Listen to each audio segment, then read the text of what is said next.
আজকে আছে। গোটা ভাঙড় জুড়ে আজকে 12,000 মহিলা হয়েছে। আগামী নভেম্বর মাসে সমাবেশ হবে, 30,000 মহিলা এই ভাঙড়ের মাটিতে সেদিন রাস্তায় নামবে। কিন্তু এই মিছিলে 15,000 মা বোনেরা আজকের এখানে আসবে, আমার এটা ভাবনার বাইরে ছিল।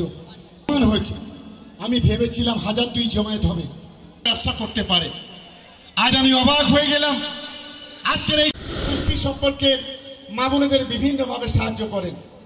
সেই মা যখন গর্ভের সন্তানটা যখন প্রসব করেন, তখন তাকে একটা সবুজ শির গাছ দিয়ে তাকে সম্মান জানানো হয়। যে মা একটা সন্তানের মা, তাকে 5,000 টাকা দিয়ে মাতৃজনিত ভাতা। যে মা দুটো সন্তান জন্মগ্রহণ করেন, তাকে 6,000 টাকা দিয়ে মাতৃজনিত ভাতা। স্বাধীনতার পরে এই বাংলাতে কেউ কখনো করেনি।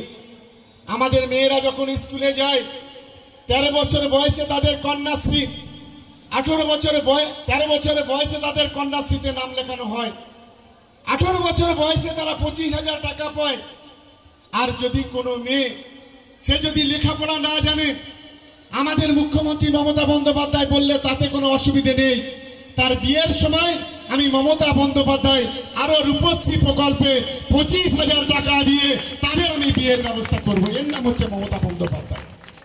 আপনারা সকলেই জানেন, সারা বাংলাতে 13 লক্ষ স্বনির্ভর গোষ্ঠী আছে।